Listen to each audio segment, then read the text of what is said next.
त्रिभुज तुम जानते हो एक ऐसी आकृति जिसमें 3 भुजाएं होती है और 3 कोण होते हैं। एक ऐसी आकृति जिसमें 3 भुजाएं होती हैं और 3 कोण होते हैं। ठीक है, अगर हम इसको डालते हैं एक क्या हुआ वो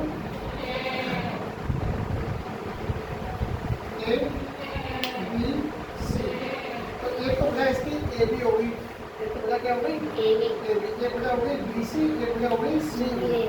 ठीक है, एक 3 भुजा हो गई, 3 कोण होते हैं। एक कोण ये है ए, एक कोण है बी, एक कोण है सी। ठीक है, इसको बोलते हैं त्रिभुज। ठीक है, इन्होंने बताया है कि त्रिभुज जो है इसमें 3 भुजा होती है, 3 कोण होते हैं और 3 शीर्ष होते हैं। इसको शीर्ष ए बोलते हैं, इसको शीर्ष बी बोलते हैं, इसको शीर्ष सी बोलते हैं। ठीक है, अब इन्होंने एक बताया है त्रिभुजों की सर्वांग क्षमता। त्रिभुजों की सर्वांग क्षमता वो क्या होती है, देखो त्रिभुजों की सर्वांग क्षमता।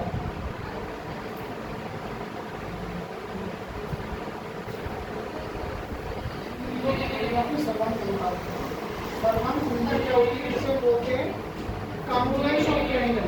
क्या बोलते हैं, कॉन्ग्रुएंस ऑफ ट्रायंगल। एक समरूप होते हैं, एक सर्वांग सम होते हैं। एक समरूप होते हैं, क्या होते हैं सर्वांग सम। तो समरूप का मतलब होता है एक जैसे, समरूप का मतलब क्या होता है एक जैसे। ठीक है, और सर्वांग सम का मतलब क्या होता है, ये इनका लगभग एरिया इनका बराबर होता है, एक जैसे भी हो और एरिया भी कैसा हो बराबर हो। सब क्या बोलते हैं सर्वांग समता होते हैं। क्या बोलते हैं सर्वांग समता। ठीक है, तो सर्वांग समता के कुछ रूल होते हैं, सर्वांग समता के कुछ रूल होते हैं। तो इसके तो शॉर्टकट जो है वो रूल है इसके दिए गए हैं। एक रूल इसका दिया गया SAS। क्या दिया गया SAS। SAS का मतलब क्या, इसको हिंदी में बोलते हैं, इसको बोलते हैं भुजा। ऐसा मतलब क्या हो गया साइड, मतलब क्या हो गया साइड, और साइड को हिंदी में बोलते हैं भुजा। क्या बोलते हैं भुजा। ए का मतलब होता है एंगल, ए का मतलब क्या होता है एंगल, इसको बोलते हैं कोण। क्या बोलते हैं कोण। और इसको ऐसा मतलब क्या होता है साइड, और साइड को हिंदी क्या बोलते हैं भुजा। एक रूल इनका पहला रूल क्या है SAS है। SAS का मतलब क्या हुआ, एक ये ट्रायंगल बनाए, एक ट्रायंगल ये बनाए, ये ट्रायंगल मान लिया ए है, ये वाला बी है और ये वाला सी है, ये पी है, ये वाला क्यू है और ये वाला आर है। एस का मतलब क्या है, साइड बराबर होनी चाहिए। हमने ये बोलते हैं कि ये वाली साइड है वो इस वाली साइड के बराबर है, यानी कि ए बी बराबर है बी क्यू। क्या कर लिखो त्रिभुज ए बी सी व त्रिभुज पी क्यू आर में, पी क्यू आर में अगर ए बी भुजा पी क्यू के बराबर है और एक एंगल ये वाला दे दिया, मान लिया एंगल ए बी सी और बराबर है एंगल पी क्यू आर के। तो ये तो साइड हो गई है, ये एंगल हो गया है, और एक ये वाली साइड एंगल वो साइड है, नहीं साइड कौन सी बी सी बराबर है क्यू आर। ये क्या हो गया एंगल, ये हो गया साइड। ठीक है, तो इस समय क्या बोलते हैं SAS बोलते हैं। यानी कोई तुम्हें दो त्रिभुज ऐसे दे रहे हैं जिनकी दो भुजाएं बराबर है और उनके दोनों भुजाओं के बीच वाला कोण अगर बराबर है तो वो त्रिभुज कैसे होंगे, सर्वांग सम होंगे। कैसे होंगे सर्वांग सम। तो इसको ऐसे लिखते हैं त्रिभुज ABC सर्वांग सम, त्रिभुज PQR जो होता है सर्वांग सम का साइन। ठीक है, अगर किसी त्रिभुज में दो भुजा बराबर है, कोण बराबर है, भुजा बराबर है, यानी दो भुजा बराबर है और उनके बीच में बनने वाला कोण बराबर है, ये भुजा इसके बराबर है और फिर ये वाली भुजा इसके बराबर है, तो इनके बीच में जो बनने वाला कोण है ये बराबर होना चाहिए। अगर वो भुजा ये वाली देगा तो ये वाला कोण देगा। ठीक है, ये बात ध्यान रखनी है आपको। ठीक है, पहला वो समझ में आ गया कि दो भुजा बराबर होंगी और उन दो भुजाओं के बीच में बनने वाले कोण भी कैसे होंगे बराबर होंगे। दूसरा रूल है इसका दूसरा रूल है एंगल साइड एंगल। क्या है एंगल साइड एंगल। तो इसको हिंदी लिखना था, इसमें हिंदी लिख सकते हैं, जब लिख लिया जाए। ठीक है, ऐसे इसको लिख लेते हैं। इसको क्या होता है, इसको क्या बोलते हैं एंगल, इसको बोलते हैं कोण। क्या बोलते हैं कोण। और एस का मतलब होता है साइड और साइड को बोलते हैं भुजा। और ए का मतलब है एंगल, उसे क्या बोलते हैं कोण। अब इसमें क्या दो कोण बराबर हो और उनके बीच की भुजा बराबर हो, ठीक है।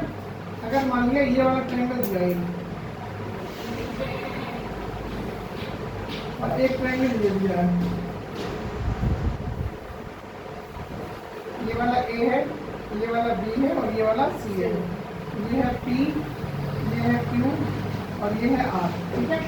अब इन्होंने पहले एंगल दिया है, अगर इन्होंने ये दे दिया ये वाला एंगल जो है वो इस वाले एंगल के बराबर है, ठीक है।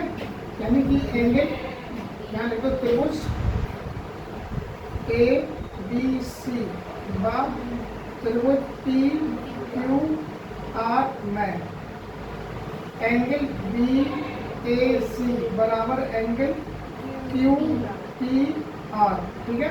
ये क्या हो गया एंगल हो गया, क्या हो गया एंगल। अब उसमें ये वाला कौन दे, ये वाली भुजा दे दी, कौन सी वाली, ये वाली भुजा, यानी कि ए बी भुजा जो है वो पी क्यू के बराबर है, ये क्या हो गई साइड। अब वो ये वाला एंगल देगा, कौन सा एंगल देगा, angle A B C, A B C बराबर होगा एंगल पी क्यू आर के, तो ये क्या हो गया एंगल। तो आपको ये ध्यान रखना है कि एक भुजा पर बनने वाले दोनों कोण अगर दिए गए हैं, एक भुजा पर बनने वाले दोनों कोण दिए गए हैं, तो वो दोनों त्रिभुज कैसे होंगे, सर्वांगसम होंगे, कैसे होंगे सर्वांगसम। तो ये त्रिभुज हो जाएगा त्रिभुज ए बी सी सर्वांगसम हो जाएगा त्रिभुज किसके, पी क्यू आर के। तुमने दो रूल सीख लिए हैं, इसके रूल होते हैं चार, रूल होते हैं चार। एक रूल पहला रूल क्या था कि अगर किसी त्रिभुज की दो साइडें बराबर है और उनके बीच का कोण बराबर है तो वो त्रिभुज कैसे होंगे, सर्वांगसम होंगे। अगर किसी त्रिभुज में दो कोण बराबर है और उनके बीच की भुजा, उनकी भुजा जिस भुजा में वो कोण बन रहे हैं, अगर दो कोण बराबर है और एक भुजा बराबर है तो वो त्रिभुज कैसे होंगे, सर्वांगसम होंगे, कैसे होंगे सर्वांगसम। तीसरा रूल है ट्रिपल एस और चौथा रूल है R H L. R H L का मतलब क्या होता है, right angle, R H H मतलब हाइपोटेनस है, ठीक है। तो ये दो नोट कर लो, फिर दोनों को बता दें।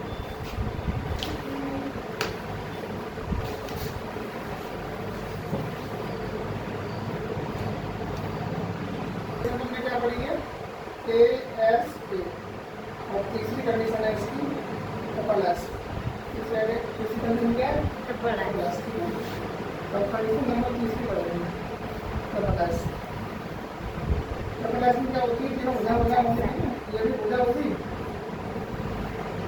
और ये वाली भुजा होगी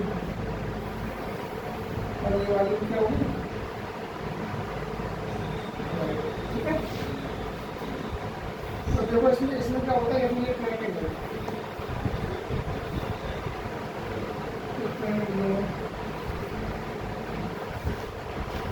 ये है ए, ये है बी, ये है सी, ये है पी, ये है क्यू, ये है आर। अगर इसमें फाइव रूल है वेट कौन है, चल के तो इसमें क्या है, ट्रिपल साइड में अगर ये वाली साइड इसके बराबर है, यानी कि त्रिभुज ए बी सी व त्रिभुज पी क्यू आर में, ठीक है। ए बी भुजा बराबर है पी क्यू के और बी सी भुजा बराबर है सी ए भुजा बराबर है आर के, तो त्रिभुज ए बी सी कॉम्प्लीमेंट होगा त्रिभुज पी क्यू आर, ठीक है। अगर किसी त्रिभुज की तीनों भुजा बराबर है तो त्रिभुज कैसा होगा, सर्वांगसम होगा। इसमें चार कंडीशन लॉ देखो, एक होता है R H S, R H S. R का मतलब है राइट एंगल, मतलब क्या है right angle, right angle. Right angle कितने का होता है, 90 डिग्री का, ठीक है। एस का मतलब है हाइपोटेनस, हाइपोटेनस इसको बोलते हैं कर्व, क्या बोलते हैं कर्व। और एफ मतलब तो जानते ही हो साइड, साइड मतलब क्या है भुजा, ठीक है। तो जिस ट्रायंगल में, जिस दो ट्रायंगल में एक कोण 90 डिग्री का हो और हाइपोटेनस बराबर हो और एक साइड बराबर हो, तो वो क्या होगा RHS नियम से हो जाएगा। तो तुम ध्यान से देखो RHS नियम क्या है, हाइपोटेनस एक साइड है और ऐसी साइड है, तो दो साइड एक एंगल क्या होता है, दो साइड एक एंगल। ये पहला वाला प्रॉपर्टी होगी, ये वही प्रॉपर्टी है, लेकिन ये सिर्फ राइट एंगल ट्रायंगल में लगती है ये वाली। जैसे ये वाली है, हमने एक राइट एंगल ट्रायंगल है, ये बनना है यहाँ पे 90 का एंगल, ठीक है, और एक ट्रायंगल हमने ये ले लिया, ये है P, ये है Q, ये है R, ये वाला एंगल है, ठीक है, ये वाला A है, ये वाला B है और ये वाला C है। त्रिभुज ABC व त्रिभुज PQR में इसमें क्या राइट एंगल क्या होना चाहिए, राइट एंगल, ठीक है, ये राइट एंगल होना है यहाँ पे, एंगल ABC बराबर एंगल PQR बराबर कितने का 90 डिग्री का एंगल है, ये राइट एंगल हो गया, ठीक है, क्या हो गया राइट एंगल, ठीक है।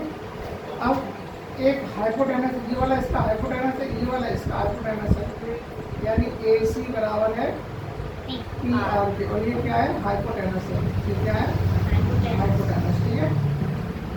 और एक साइड कोई से, अब साइड कोई से ले लो, ठीक है, कोई दिक्कत नहीं है, साइड इसके बेस की हो सकती है, एंगल की हो सकता है, ठीक है।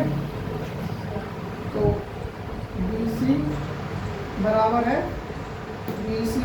QR, ये साइड हो जाएगी, तो RHS से क्या हो जाएगा, RHS से हो जाएगा triangle ABC congruent triangle PQR।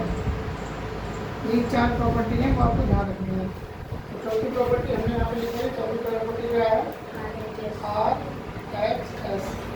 ये क्या है, किसी ट्रायंगल में किन्हीं दो ट्रायंगल में दो साइड एक एंगल बराबर है तो वो कॉन्ग्रुएंट होगा, दो एंगल एक साइड बराबर है कॉन्ग्रुएंट होगा, तीनों साइड बराबर है कॉन्ग्रुएंट होगा, राइट एंगल हाइपोटेनस दो साइड बराबर है तो वो कॉन्ग्रुएंट होगा।